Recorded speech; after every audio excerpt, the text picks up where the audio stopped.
Yang penting nama. Nama itu seperti kata sandi. Saya menggunakan kain pocong yang sudah disemayamkan, kain kafan seseorang, dan kain kafan ini adalah kain perawan yang meninggal kecelakaan. Saya itu kayak semacam berinteraksi dengan mereka. Saya punya teman Bang Tiga dari kecil sampai sekarang. Ini gaib ya? Iya.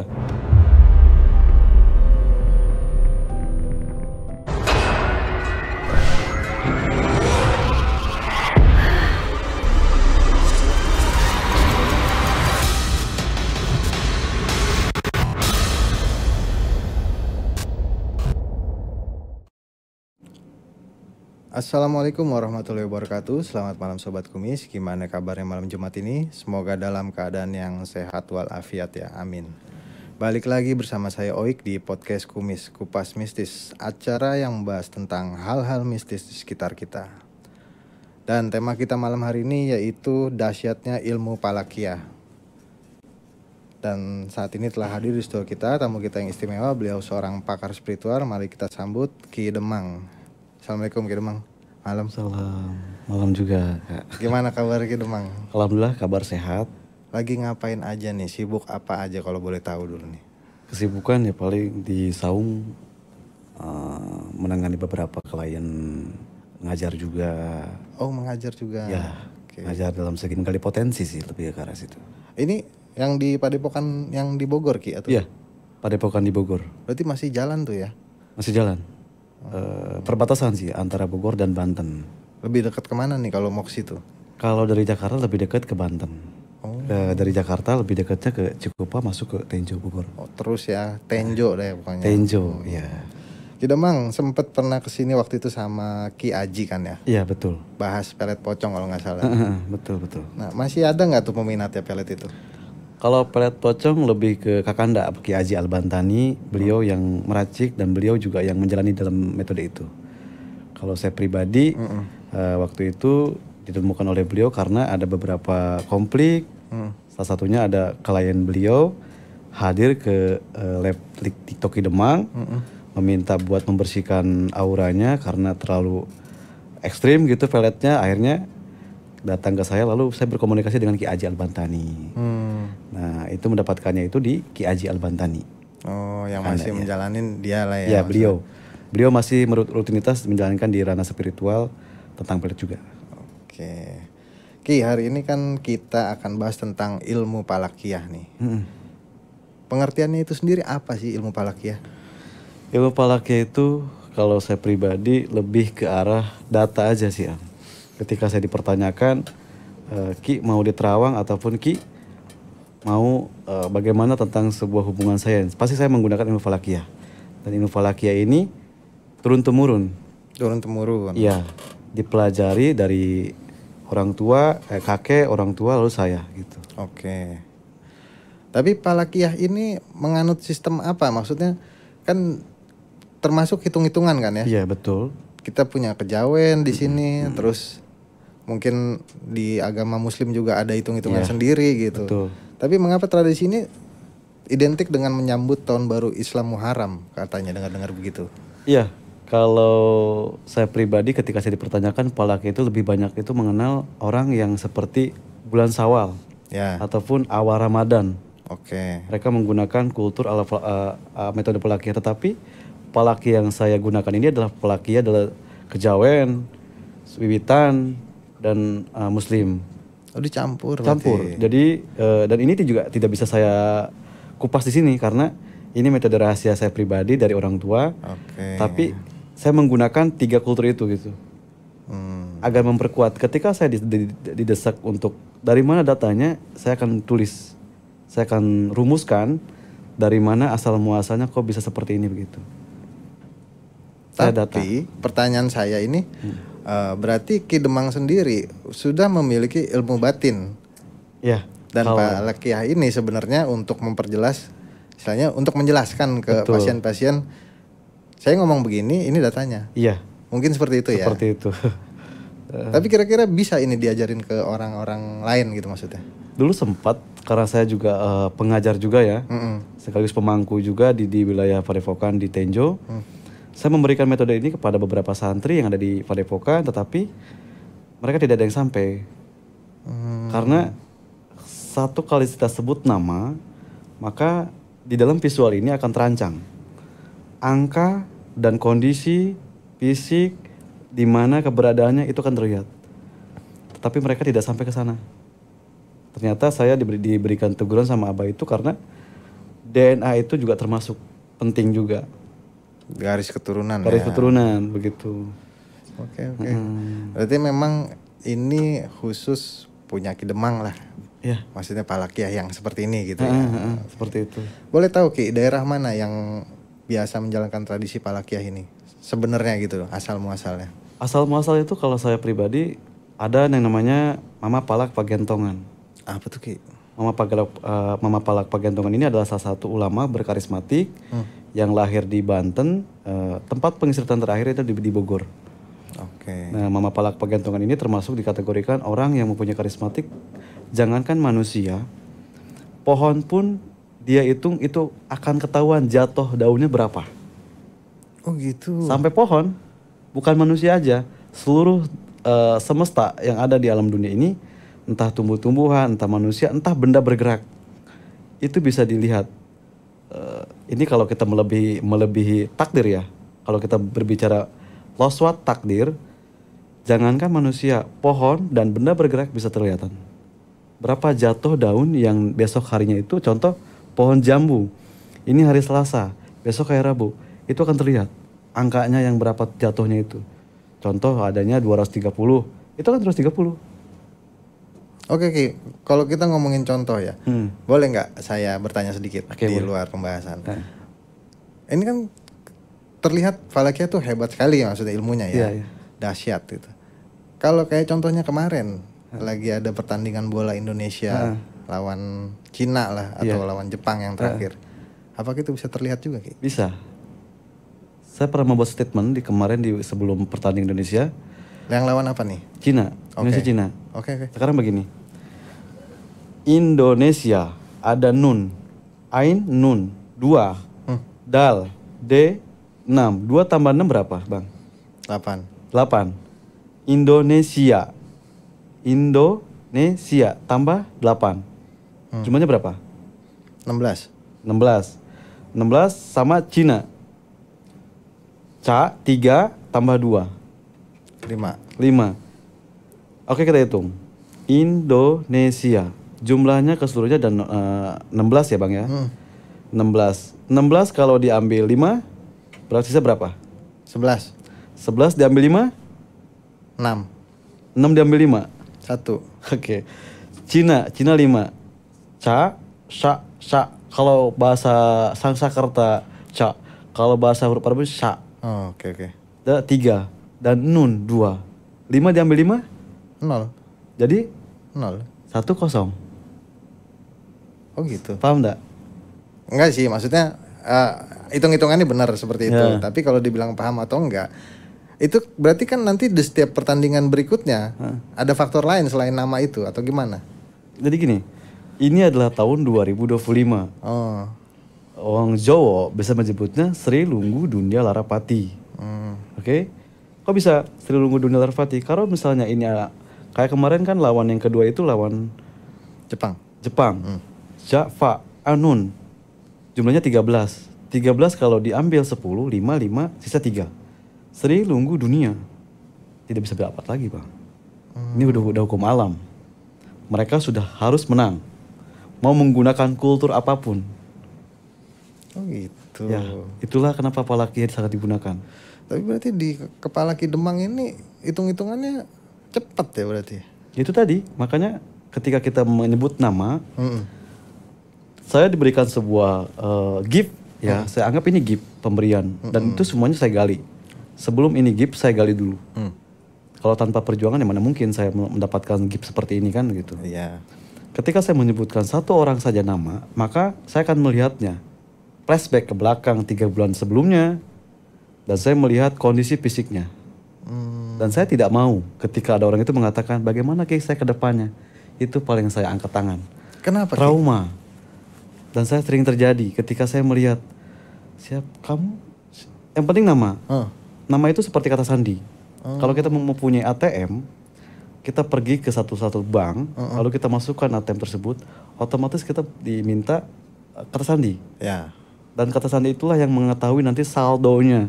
Semuanya di Semuanya dalamnya. berapa ya. Nah, saya butuh nama. Saya melihat begini, saya hanya melihat warna. Tetapi ketika saya meminta nama, saya akan melihat letak kesehatannya terganggu akibat apa ini? Medis atau non medis? Lalu, siapa sosok yang selama ini mengganggu dia? Lalu, sejauh mana dia mengalami sebuah abraksi ke belakangnya? Apakah ini sebuah dam? Kan begitu. Ya. Waduh, ngeri-ngeri sedap juga. Bisa dibilang, oke. Tapi itu untuk Ki Demang sendiri, apakah persiapannya nggak perlu ada yang lain-lain kayak ritual khusus kah atau apa? Enggak. Sesimpel itu gitu. Ya. Dan kira-kira Ki, kalau boleh tahu, pasien-pasien Ki Demang ini sendiri itu berapa persen kayaknya persentasenya untuk kayak kebenaran ini gitu loh? Kalau saya menyebut 100% terlalu sombong. Oke. Ya. Terlalu ingkar. 97% lah. Untuk keakuratan dan adapun tentang ke sebuah tadi ketajriban, kembali lagi pada orangnya. Oke. Tapi menurut Ki Demang sendiri kaitan Palakiah dengan ilmu mistis apa nih? Oh, sangat apa ya? Apa bisa untuk pelet atau santet gitu? Segalanya. Segalanya. Kita membaca tidak dengan tanggal lahir, bulan. Kita bukan posyandu yang diminta keterangan. Siapa nama kamu, nama lengkap kamu siapa, tanggal lahir kamu berapa? Enggak. Kalau kamu sebagai pelaku spiritual, seharusnya dengan pandangan tak kasat mata pun kamu bisa. Buat apa tanggal lahir? Kecuali kita mau buat apa pembagian BLT, baru kita tanggal lahir. Tadi bercanda ya. Ya nggak apa-apa Ki. Tapi seru juga nih. Tapi benar saya tuh sangat penasaran dengan bagaimana caranya gitu, cara kerjanya ilmu Palakiah ini. Sebenarnya tuh ke situ. Tapi ternyata tadi Ki Demang sendiri udah ngejelasin sesimpel itu. Yeah. Tapi untuk seorang Ki Demang gitu maksudnya. Kalau untuk seorang yang lain nggak bisa ya tadi berarti ya. Susah karena gini bang. Kalau kita berbicara mata batin itu bukan dengan mata yang dilihat seperti tidak. Ada indera pendengaran, ada indera penciuman, ada indera rasa, ada indera suara, ada indera penglihatan. Semuanya tuh. Semuanya harus aktif. Kalau nggak aktif ya nggak mungkin masuk si data itu, si nama itu. Kalau hanya bisa melihat apa yang mau disampaikan, tidak ada rasa. Oke. Kan begitu. Ngerempet ke ilmu pelet tadi kan Ki Demang bilang ilmu Palakiah ini bisa untuk semua lini kan. Iya. Nih kita ngomongin ngerempet sedikit ke pelet ya. Ilmu pelet kan disebut juga ilmu pemikat buat lawan jenis gitu. Menurut Ki Demang ilmu pelet ini mengarah ke hawa nafsu gak sih? Oh sangat. Selalu ya? Selalu. Maksudnya apakah target yang kena pelet ini akan berfantasi? Ya. Pasti begitu cara kerjanya. Ya. Dan hubungan dengan Palakiah ini seperti apa coba? Contoh. Kita sebut aja namanya Dewi. Ya. Dewi. Oke. Sorry yang punya nama Dewi ya. Ini saya bongkar sedikit nih. Berarti untuk semua orang yang bernama Dewi bisa dibilang gitu? Tergantung karakter wajah. Ini anggap saja kita punya mobil. Dan mobil ini ada supirnya 4. Iwan, jangan 4 ya kebanyakan. Iwan, Dani, dan Tony. 3 ya? 3. Oke. Otomatis dari 3 supir ini ada supir yang enak itu di bawahnya. Iya benar. Ya. Dan supir ini dia diibaratkan di sebuah nama itu apa? Jiwa atau apa? Iya, jadi begini, objek gitu. Saya tadi Dewi. Bagaimana saya mengetahui letak Dewi? Hari naasnya, hari agungnya. Hari naas itu hari apesnya. Hari apes tidak ada di kalender bang. Ya, itu kata orang-orang zaman sekarang itu. Ya. Abang cari di beberapa media ataupun dari sebuah hitung-hitungan, cuman Palakiah yang tahu hari naas. Ternyata sesimpel itu kah untuk mengerjakan sebuah pelet? Sangat simpel. Kalau kita mengerti sebuah kultur, kalau kita mengerti sebuah rampa-rampe, jampe, hizib dan lain sebagainya, harus paham. Dewi ini di hari naasnya itu Selasa, Rabu, Kamis, Jumat, Sabtu. Saya kerjakan dari Sabtu. Otomatis ketika saya mengerjakan dari Sabtu, itu di jam dia sedang tertidur. Tidak bisa seperti ini. Karena ini adalah sebuah rasa yang tidak bisa saya ilmiahkan. Seseorang pasti punya hari naas. Dan di setiap hari itu dia selalu naas aja gitu. Entah uangnya hilang dah, entah dia sakit gigi dah, sakit tiba-tiba. Ataupun dicuekin sama pasangannya. Oke, kita ke arah yang lebih positif. Misalnya seseorang tahu hari naasnya hari apa. Menurut Pak Laki ya, bisa nggak itu dijadikan istilahnya ya untuk menghindari itu gitu Mas? Iya, justru itu. Kenapa harus tahu? Karena contoh ketika kita mau pergi jauh nih, pas banget di hari naas kita gitu. Di hari Minggu, kita punya hari naas hari Minggu. Oke. Lalu kita berpergian jauh. Bagaimana cara untuk menanggulanginya? Hindari di hari itu jajan di jam. Hari naasnya itu di jam 8 pagi. Jam 9, jam 10, jam 11 sudah enggak. Oh begitu, nggak seharian berarti ya? Enggak, kan tapi kan ada hitungannya. Tetap ada lebih Dikias. spesifik lagi ya? Ya. Jadi ketika sudah tahu terus spesifiknya, nah itu dihindari gitu. Dikias namanya. Dikias? Iya. Dikias itu kayak kita, oh jangan lu berangkat deh. Nunggu jam 11 itu dikias namanya. Meskipun itu hari naasnya. Iya. Makanya ada orang itu, kok gua enggak ya sekarang. Tapi kok tiba-tiba minggu depan itu, dor dia kena. Itu dia udah ngelewat batas hari naas gitu. Oke Ki, boleh nggak bertanya sedikit? Katanya dengan kita berdoa atau bersedekah itu bisa maksudnya bisa melewati naas itu. Maksudnya naas itu bisa diganti lah, maksudnya jadi nggak apa-apa. Apa itu berpengaruh gitu? Fa'amal yatiman amalan soleh.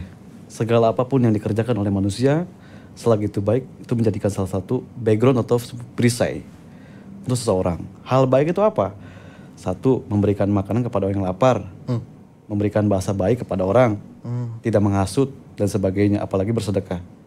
Seseorang itu akan didampingi, kalau kita berbicara hodam ya. Abang mungkin banyak sedikitnya mendengar sebuah hodam nih. Nah itu juga hodam. Hodam yang bersifat temporary gitu ya? Ya. Bisa dibilang ketika kita melakukan amalan-amalan baik itu. Iya, itulah sebenarnya hodam. Perilaku baik, maka akan dapat baik. Tabur tuai gitu. Berarti itu juga salah satu jalan keluar intinya. Iya.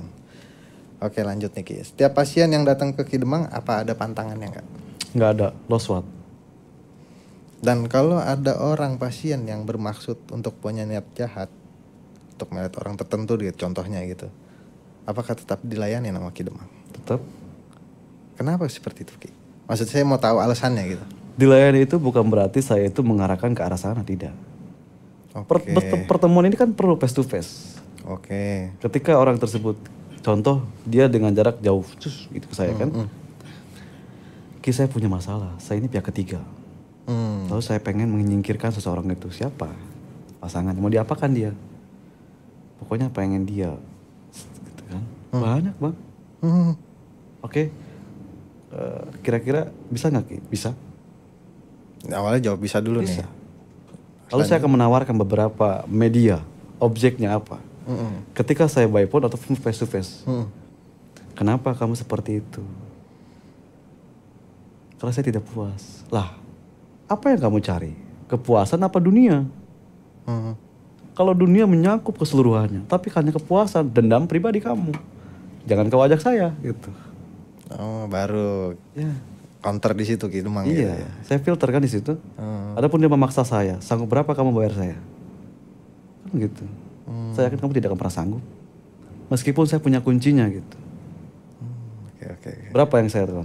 Pokoknya harga fantastis deh bang. Saya tahu kemampuan dia itu cuma di angka 100 juta gitu. Oke. Saya akan berikan 1M, 2M gitu. Dan akhirnya mundur. Iya. Seru juga ya Ki. Iya. Jadi pakar spiritual itu ternyata ada dilematisnya sendiri gitu iya, ya. Bang. Selain itu nih yang biasanya datang ke Ki Demang tuh apa selalu orang yang berumah tangga? Rumah tangga otomatis gini. Kehidupan manusia itu kan tidak jauh dari 3 bang. Apa tuh? Ekonomi, asmara, kesehatan. Ya, 3. Dari 3 ini pasti saya menangani semua itu. Jadi bukan berumah tangga aja ya. Bukan rumah tangga aja. Orang baru pacaran juga ada gitu. Iya, sikat kata kita. Dan kalau boleh tahu, kalau sekarang zamannya kan agak aneh gitu ya. Ya. Apa kalau mohon maaf nih ya, ada yang sama genre juga nggak minta ke Kidemang gitu maksudnya? Genre itu kayak gimana? Ya misalnya kayak laki-laki minta untuk sama laki-laki Oh, itu banyak, Bang. Jangan salah. Nauzubillah ya maksudnya. Iya. Awal-awal saya kaget. Oh. Saya dulu kan hanya pernah mendengarkan cerita dan kisah dan tontonan gitu kan ya. Oh. Tapi setelah kesini, kok ini bukan satu orang dua orang. Ya selayani lah. Dan Kidemang terima atau Terima.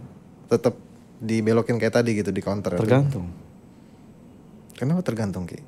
Karena ada dapur yang tidak bisa kita bocorkan gitu. Oke, siap. Karena tadi kan Bang, sebuah birahi itu hawa yang tidak bisa dihilangkan Bang. Tidak bisa dihilangkan. Contoh kalau ke saya tidak jadi, dia akan ke sana, ke sana, ke sana, ke sana. Dia akan mencari sampai habis dia uangnya. Tidak pernah tembus. Tapi saya tahu tembus atau tidak gitu. Oke. Lanjut ke pertanyaan berikutnya. Jika rumah tangga sedang dalam keadaan yang kacau dan hampir cerai, apakah ilmu pelet bisa membantu untuk merungunkan? Harus. Ketika rumah tangga seorang itu sedang runtuh oleh pihak ketiga, kecemburuan, ekonomi, sihir, saya berperan aktif di situ, Bang. Ritualnya sendiri apa yang perlu disiapin? Kalau ritual tergantung jarak, nama, karakter, problemnya. Oh berarti banyak faktornya ya? Iya. Gak semua orang pukul rata begitu semua gitu? Tidak. Terus ada pernah denger nih, ada ritual yang harus, mohon maaf ya, maksudnya pakai celana dalam target lah atau darah si target. Apa harus ada begitunya di Kidemang ya? Kalau saya pribadi sih enggak sih Bang, enggak terlalu serumit itu. Gak terlalu serumit itu. Karena itu ada sebuah objek, tergantung visualnya. Iya. Kita di Banten itu disebut, saya kan asli Gantarawang Bang ya, Banten Rangkas Bitung. Dan Gantarawang ini memiliki daya tarik magic yang orang mungkin sudah tahu lah.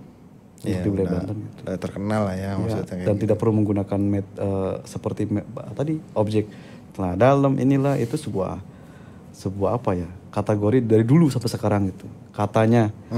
Dan saya pribadi tidak menggunakan itu. Versi saya pribadi lebih ke arah siapa namanya dan foto itu aja.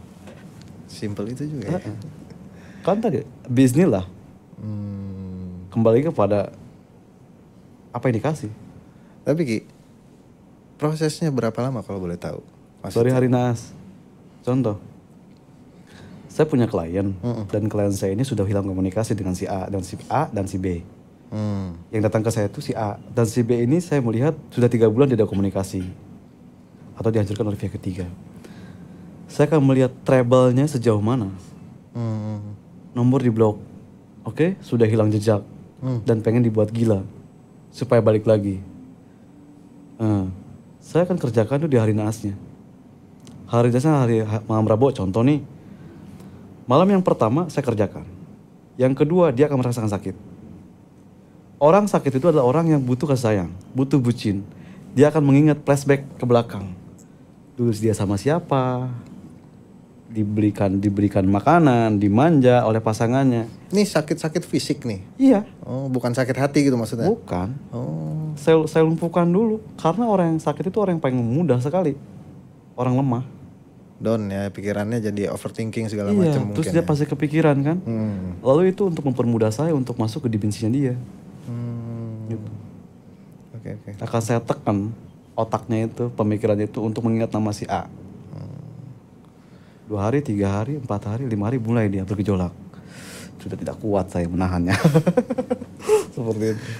Oke. Itu dari sisi si pasien mau menargetkan seseorang. Kalau di pasien yang sudah terkena misalnya, ini yang datang ke Ki Demang nih, yang terkena pelet nih Ki, bisa disembuh? Bisa.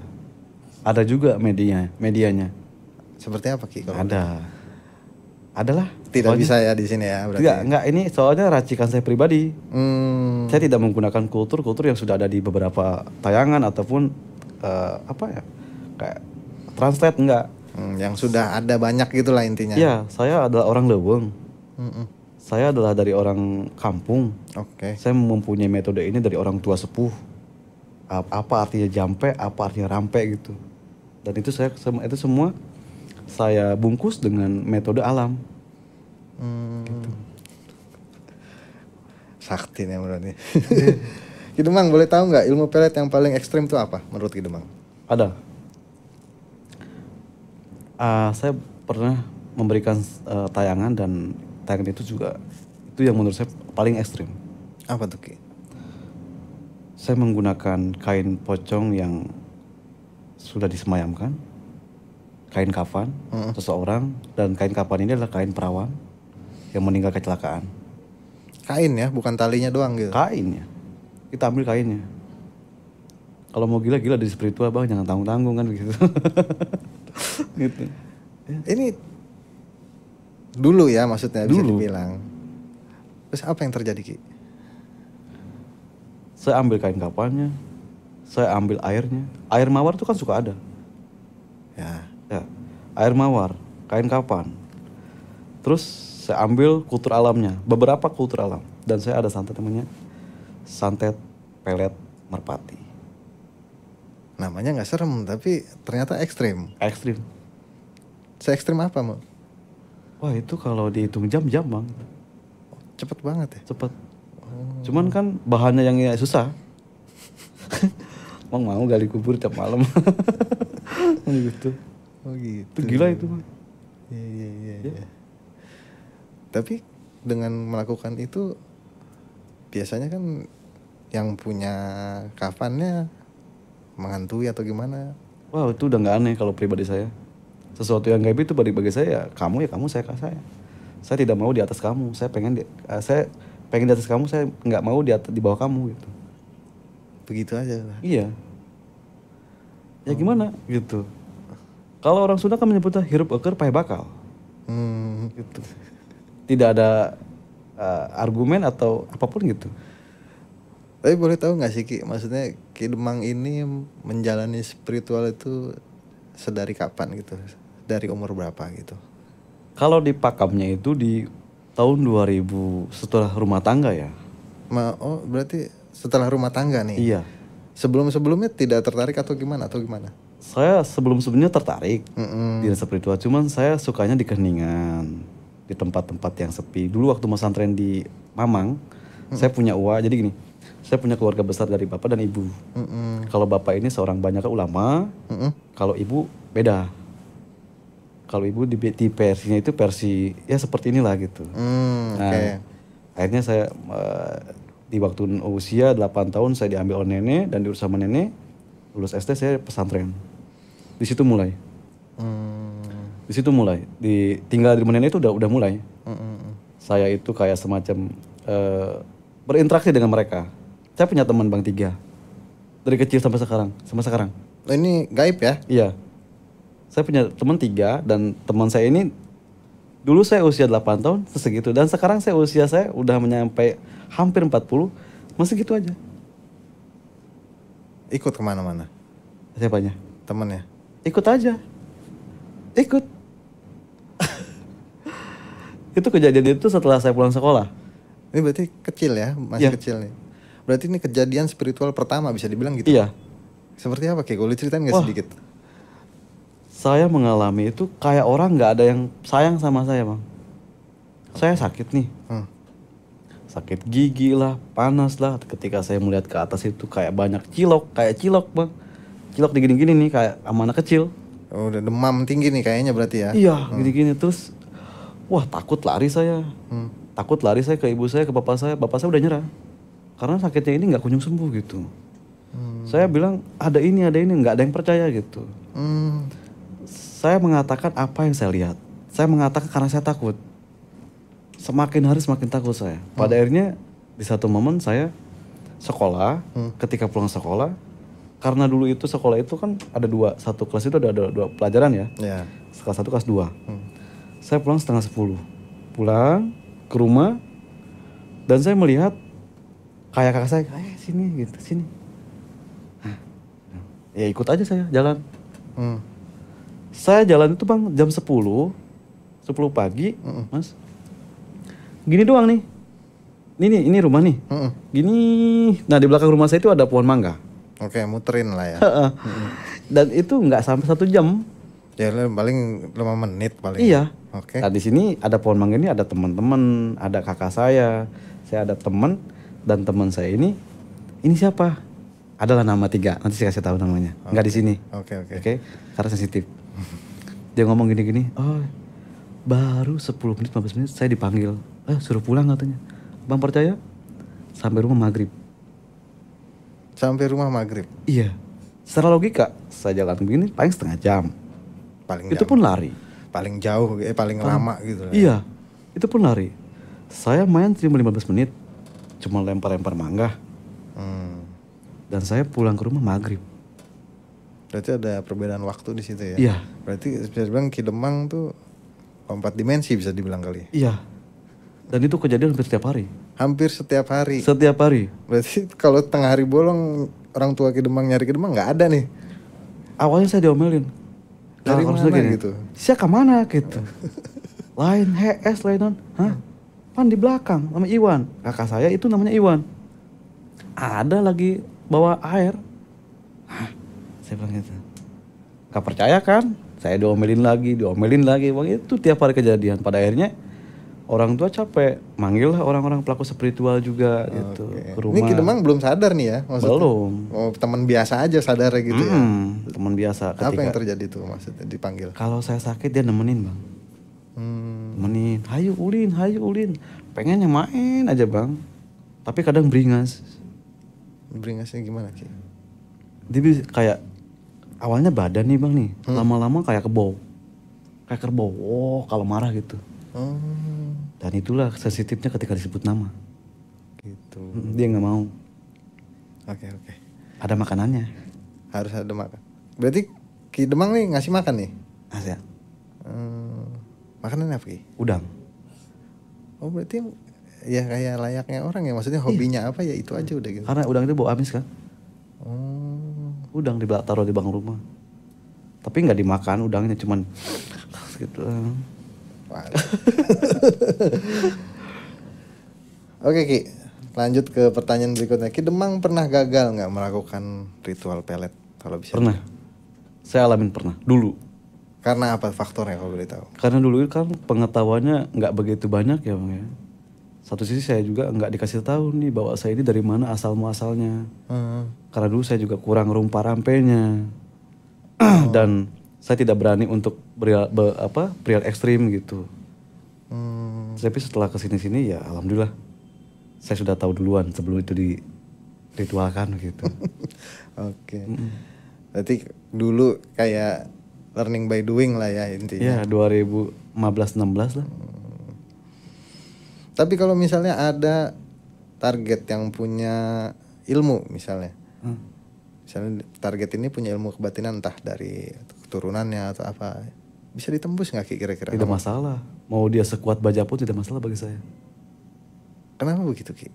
Tadi saya bilang sekarang begini. Kalau mau gila jangan setengah-setengah. Saya sebagai pelaku, kamu sebagai pelajar. Saya sebagai pengajar. Kamu sebagai gitu bang.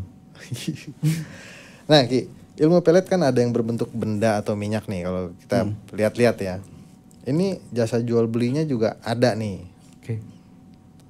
Kalau misalnya menurut Ki Demang sendiri gimana seperti itu? Ya, benda apapun yang ada di kita, yang kita buat ataupun dari alam, itu adalah sebuah objek yang dihasilkan oleh manusia. Saya sebagai pemangku spiritual, saya hanya memberikan sebuah energi. Energi waktu. Kita ini kan secara abstrak ini mempunyai 3 dimensi. Namanya saya sebut alam Sindam Layon. Oke. Alam Sindam Layon ini yang bertepatan tanggal, jam itu bermain. Ada para alim ulama, para habaib, orang tua terdahulu mengatakan, bahkan sampai sekarang, berdoalah kalian di jam sepertiga malam. Oke? Tahajud lah ya. Bebas. Apapun itu doanya. Oke. Non muslim, bebas. Okay? Kenapa? Ternyata saya melihat ketika saya mengheningkan cipta di malam hari, ternyata ada versi yang berbeda. Mengheningkan cipta? Ya, kita melotot kayak ya udah gini aja kita di tempat yang alam terbuka nih, ternyata alam yang paling indah, yang paling bagus auranya itu adalah di jam 12.45 sampai jam 5:30 pagi. Oh gitu Ki. Ya. Wah, ini pengetahuan baru nih berarti. Bang, kita mau ngomong apa? Pesan yang kita sampaikan dari lubuk hati yang paling dalam, lalu kita lontarkan melalui vibrasi suara, lalu kita pusatkan kepada Sang Pencipta. Saya yakin Bang, ini bukan dengan halu atau bukan sebuah jaminan pasti berhasil, pasti sampai. Entah sekarang, entah besok. 3 hari, per 3 hari. Tapi bisa dibilang berarti Ki Demang ini juga selain pakai ilmu Palakia tadi, intinya juga ada sesuatu yang harus diminta sama Yang Maha Kuasa. Jelas. Tetap seperti itu ya? Iya. Ya benar berarti. Saya melihat dia akan cerai. Ya Allah, ya Rasulullah, ya saya Indonesia menurut saya Abdul Qadir wali Allah. Abdi nyuhunkeun karma barokah sama Gusti kalawan nyata. Dedekeun nya anak Kadrina Emad binti Emad misalkeun. Wasuma ilal hafil jasadi Dewi binti Asman. Tetap tadi saya minta wasilah sababiyah harus kan? Harus ya. Iya. Ini bukan sebuah teori, tapi ini adalah sebuah metode pengalaman yang saya alami. Metode yang sudah berulang-ulang dicoba dan berhasil ya gitu. Yep. Boleh tahu nggak Ki? Apakah maharnya buat Ki Demang ini besar nggak? Kalau nggak boleh nggak apa-apa. Ya. Gimana Ki? Kalau mahar, karena metode ini sangat saya mendapatkan metode ini Bang mengeluarkan tenaga, pikiran, waktu, ekonomi. Dan bukan waktu yang singkat. Saya rela meninggalkan keluarga, saya rela meninggalkan tempat keramaian, saya rela tinggal di hutan sendirian, saya rela berpuasa berhari-hari tanpa makan, hanya untuk mendapatkan sebuah pengetahuan yang mana saya ini sampai mau kemana arah dan tujuannya. Otomatis ketika ada orang mengatakan berapa maharnya, tidak mungkin Anda mampu bayar. Ini hanya sebuah syarat aja. Siapa nama kamu, siapa nama pasangan kamu, nanti saya ambil syaratnya. Contoh, paling 27J, 30J. Saya tidak ada di bawah 5J, tidak ada. Karena itulah. Iya, ada harga yang harus syarat lah yang dibayar ya Ki ya. Ki Demang termasuk pakar spiritual yang menggunakan media yang mudah ditemukan atau enggak berarti hitungannya? Gimana tadi? Mohon maaf. Maksudnya kan kalau misalnya ritual-ritual yang kebanyakan pakar spiritual itu kan kayak harus nyari ini, harus nyari itu. Oh enggak, saya mudah. Berarti mudah ya ditemukan ya. Karena kan di luar sono nggak bisa dimungkiri tuh pakar spiritual aneh-aneh kadang syaratnya gitu. Itu versi mereka. Tapi ya Ki Demang beda lah ya. Oke Ki Demang, untuk terakhir kali nih ada nggak pesan-pesan buat sobat kumis di rumah? Kira-kira seputar ilmu Palakia atau pelet ini sendiri, atau yang bisa pengetahuan untuk pengetahuan sobat kumis di rumah. Ya, ilmu Palakia ini saya pelajari untuk semua kalangan. Saya tidak berbicara ras, saya tidak berbicara golongan. Siapapun orang yang mau dan ingin bersilaturahmi dengan Ki Demang, ingin tahu keberadaan dan ingin tahu sejauh mana tentang sebuah penghasilan, boleh berkomunikasi dengan Ki Demang menggunakan ilmu Palakia. Ilmu Palakia ini insya Allah positif kalau kita menggunakan positifnya, agar kita terjaga dari hal sesuatu yang negatif dan selalu semangat untuk membangun sebuah dinasti kehidupan masa depan. Gitu. Oke, baik, demikianlah obrolan kita dengan Ki Demang. Semoga ada pengetahuan dan pelajaran bisa kita ambil dari obrolan ini. Sekali lagi Ki Demang, terima kasih udah mampir ke Kumis. Mudah-mudahan sehat selalu. Mudah-mudahan bisa mampir lagi kapan-kapan, seru ngobrol sama Ki Demang nih. Dan terus update tentang Kumis, Kupas Mistis di YouTube Dunia Transvision Official, karena selalu ada kisah-kisah mistis di setiap episodenya. Saya Oik undur diri. Assalamualaikum warahmatullahi wabarakatuh. Salam Kumis.